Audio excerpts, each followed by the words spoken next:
ఏంటి Samantha first time తన first love గురించి మళ్ళీ తలుచుకోవడమా? ఇది నిజంగానే సమంత నోట్లో నుంచి వచ్చిన మాటలా లేక రూమర్స్ అని అనుకుంటున్నారు చాలా మంది.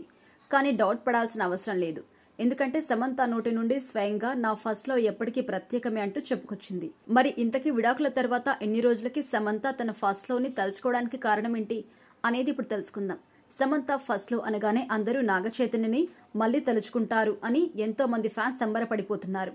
కానీ అలా అనుకుంటే పప్పులో కాలేసినట్టే. ఎందుకంటే సమంత ఫస్ట్ లవ్ అని అన్నది నాగచైతన్య అయితే కాదు, నాగచైతన్య కాకపోతే సిద్ధార్థ అని మరికొందరు అనుకుంటున్నారు. వీళ్ళెవరూ కాదు, సమంత ఫస్ట్ లవ్ సినిమాలు. అవును, మీరు విన్నది నిజమే. సమంత తన మొదటి ప్రేమ ఎప్పటికీ సినిమాలే అంటూ రీసెంట్ గా ఒక ఇంటర్వ్యూలో చెప్పుకొచ్చింది. ఇంతకీ సమంత ఆ ఇంటర్వ్యూలో ఏం మాట్లాడింది అంటే, నా ఫస్ట్ లవ్ ఎప్పటికీ సినిమాలే.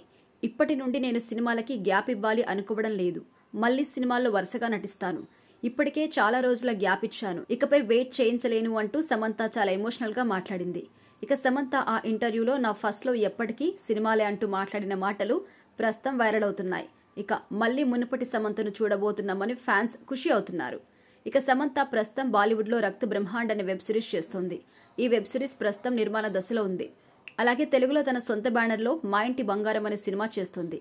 ఈ సినిమాలో సమంత మెయిన్ రోల్ పోషించడమే కాకుండా స్వయంగా నిర్మిస్తుంది. ఇక సమంత పర్సనల్ లైఫ్ విషయానికి వస్తే ప్రస్తుతం ఆమె డైరెక్టర్ రాజ్ నిడుమూరితో డేటింగ్ లో ఉన్నారనే రూమర్స్ కూడా వినిపిస్తున్నాయి. రీసెంట్ గా వ్యాలంటైన్స్ డే రోజు కూడా ఆమె ఎవరితోనూ వ్యాలంటైన్స్ డే సెలబ్రేట్ చేసుకున్నట్టుగా కొన్ని ఫోటోస్ షేర్ చేసింది. దీంతో డౌటే లేదు, ఖచ్చితంగా సమంత డేటింగ్ లో ఉందని కూడా అంటున్నారు. అలాగే రీసెంట్ గా ఇంటర్వ్యూలో సమంత ఇప్పటి నుండి నేను నా పర్సనల్ లైఫ్ ని మీకు చెప్పాలి అనుకోవడం లేదు అని కూడా మాట్లాడింది. బహుశా డేటింగ్ రూమర్లపై స్పందించడం ఇష్టం లేకే సమంత అలా తన పర్సనల్ లైఫ్ గురించి మాట్లాడింది కావచ్చు అని చాలా మంది అంటున్నారు. మొత్తానికైతే సమంత వ్యక్తిగత జీవితం ఇప్పుడు హాట్ టాపిక్ గా మారింది.